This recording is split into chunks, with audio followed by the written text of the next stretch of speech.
La paix naît de l'humilité. Rien ne nous trouble que l'amour-propre et l'estime que nous avons de nous-mêmes.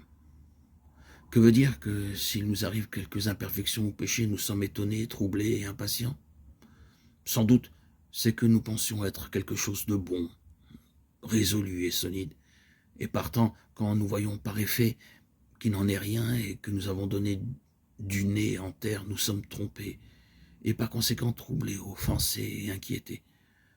Que si nous savions bien qui nous sommes, au lieu d'être ébahis de nous voir à terre, nous nous étonnerions comment nous pouvons demeurer debout. L'expérience nous montre que la paix répand en notre âme la charité et l'amour de Dieu et du prochain. Que la paix est le chemin, la voie royale qui nous mène tout droit vers la vie éternelle. Ayons donc soin de ne jamais laisser notre cœur se troubler, s'attrister, s'émouvoir, ni se mêler de ce qui pourrait lui causer de l'inquiétude. Et travaillons toujours à le maintenir tranquille. Le Seigneur nous enseigne, bienheureux les pacifiques. Faites cela, et le Seigneur édifiera en votre âme la cité de la paix, et il fera de vous la maison de délices.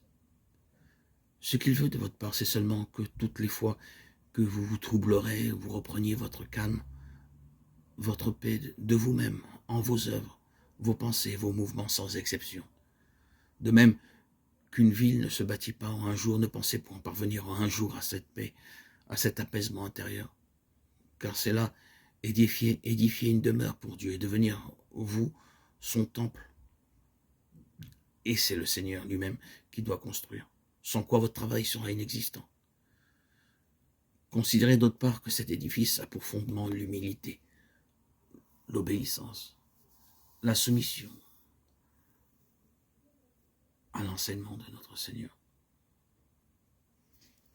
Tout revient au bien de ceux qui aiment Dieu et à la vérité, puisque Dieu peut et sait tirer le bien du mal. Pour qui fera-t-il cela, sinon pour ceux qui, sans réserve, se sont donnés à lui, dans l'obéissance, la soumission, l'humilité, dans l'écoute attentive à tous les enseignements qu'il nous a apportés. Oui, même les péchés dont Dieu, par sa bonté, nous défende, sont réduits par la divine providence au bien de ceux qui sont à lui. Jamais David n'eût été si comblé d'humilité s'il n'eût péché, ni Madeleine si amoureuse de son sauveur s'il ne lui eût remis tant de péchés. Et jamais il ne les lui eût remis si elle ne les eût commis. Regardez, voyez ce grand artisan de miséricorde. Il convertit nos misères en grâce et fait la médecine salutaire à nos âmes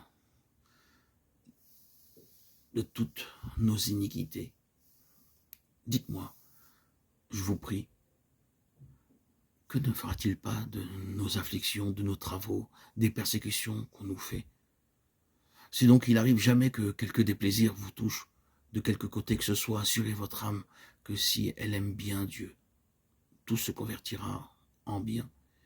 Et quoique vous ne voyez pas les ressorts par lesquels ce bien vous doit arriver, demeurez tant plus assuré qu'il arrivera. Si Dieu vous jette la boue de l'ignominie sur les yeux, c'est pour vous donner la belle vue et vous rendre un spectacle d'honneur. Si Dieu vous fait prendre une chute, comme à Saint Paul, qu'il jeta en terre, c'est pour vous relever à sa gloire